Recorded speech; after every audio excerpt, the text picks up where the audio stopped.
Master of business administration MBA എന്ന course ഏറ്റവും കൂടുതൽ തെറ്റിദ്ധരിക്കപ്പെടുന്ന കോഴ്സാണ് after engineering courses.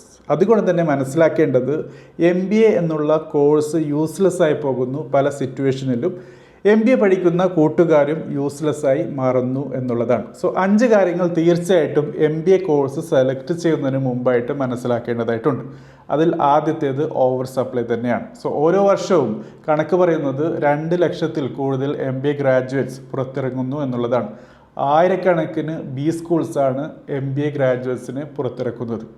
So top tier ആയിട്ടുള്ള IIMs പോലുള്ള B സ്കൂളുകളിൽ നിന്ന് വരുന്ന കുട്ടികൾക്കാണ് നല്ല സാലറി ലഭിക്കുന്നത്. ബാക്കിയുള്ള കോളേജുകളിലെ കുട്ടികൾക്ക് സാലറി കുറവാണ് ലഭിക്കുന്നത് എന്ന കാര്യം പ്രത്യേകം ശ്രദ്ധിക്കുക. രണ്ടാമത്തത് മിസ്മാച്ച് ആണ്. സോ ഇൻഡസ്ട്രി റിക്വയർമെൻറ്റുമായി ബന്ധപ്പെട്ട് MBAയുടെ സിലബസ് പല യൂണിവേഴ്സിറ്റികളും ഫോളോ ചെയ്യുന്നത് കാലഹരണപ്പെട്ട കാര്യങ്ങളിൽ കൂടിയാണ്. ഔട്ട്ഡേറ്റഡ് ആയിട്ടുള്ള സിലബസും MBA പഠിച്ചിറങ്ങുന്ന കൂട്ടുകാർ അൺഎംപ്ലോയബിളായി മാറുന്നതും ഒക്കെ തീർച്ചയായിട്ടും MBA എന്നുള്ള കോഴ്സ് യൂസ്ലെസ് ആകാനുള്ള കാരണം ആയി മാറുന്നുണ്ട്. പിന്നീട് മനസ്സിലാക്കേണ്ടത് ഹൈ കോസ്റ്റ് ആണ്. അതോടൊപ്പം ഇതിൻ്റെ low return on investment ROI ആണ്. അതായത് ഏകദേശം ഹൈ ടിയർ B സ്കൂളുകൾ മാറ്റി നിർത്തിയാലും മിഡ് ടിയർ ആയിട്ടുള്ള B സ്കൂളുകൾ നോക്കുകയാണെങ്കിൽ 5 മുതൽ 20 ലക്ഷം വരെയാണ് ഫീസായിട്ട് വരുന്നത്.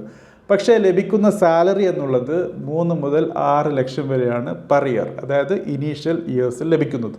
അതുകൊണ്ട് തന്നെ ചിലവഴിച്ച കാശിൻ്റെ റിട്ടേൺ നമുക്ക് ലഭിക്കുന്നില്ല. എഡ്യൂക്കേഷൻ ലോണായി പഠിച്ച ആൾക്കാരാണെങ്കിൽ ആ ലോൺ എമൗണ്ട് പോലും അടയ്ക്കാൻ പറ്റാത്ത അവസ്ഥയാണ്. നമുക്കറിയാം കൂടിയ ജീവിത ചെലവും കാര്യങ്ങളുമൊക്കെ. നാലാമത്തതായി അറിഞ്ഞിരിക്കേണ്ടത് ആൾട്ടർനേറ്റ് കോഴ്സുകൾ ഇന്ന് വളരെ കൂടുതലാണ്. അത് കോഴ്സെറ ആയാലും അപ്ഗ്രേഡ് ആയാലും അവർ നൽകുന്ന ഓൺലൈൻ സർട്ടിഫിക്കേഷൻ പ്രോഗ്രാംസുകളും ഷോർട്ട് ടേം കോഴ്സുകളുമൊക്കെ വളരെ അപ്ഡേറ്റഡ് ആണ്. ഇൻഡസ്ട്രിക്ക് ആവശ്യമായ കാര്യങ്ങളാണ് അവിടെ പഠിപ്പിച്ചു തരുന്നത്. സോ അങ്ങനെയുള്ള കാര്യങ്ങളൊന്നും MBAയിൽ ഉൾക്കൊള്ളാത്തത് കൊണ്ട് തന്നെ MBA പഠിച്ച് വരുന്ന ആൾക്കാരെക്കാളും കുട്ടികളെക്കാളും കൂടുതൽ പ്രാധാന്യം ലഭിക്കുന്നത് ഈ പറയുന്ന കോഴ്സുകൾ ചെയ്യുന്ന ആൾക്കാർക്കാണ്. അഞ്ചാമതായിട്ട് മനസ്സിലാക്കാനുള്ളത് ജോബ് മാർക്കറ്റിൽ വരുന്ന മാറ്റങ്ങളാണ്. ഓൺട്രപ്രണർഷിപ്പ്, ഫ്രീലാൻസിങ്, അതോടൊപ്പം ഗിഗ് എക്കോണമിയൊക്കെ തകർത്താടുന്ന ഈ സമയത്ത് MBA എന്നുള്ള ആ ഒരു വേർഡിൻ്റെ റെലവൻസ് നഷ്ടപ്പെടുകയാണ്. പൊതുവെ MBA പഠിച്ച കൂട്ടുകാർ ഒരു ട്രഡീഷണൽ ജോബ് മാർക്കറ്റിലേക്കാണ് പോകുന്നത്. ആ രീതിയിലുള്ള ഒരു ജോബ് മാർക്കറ്റ്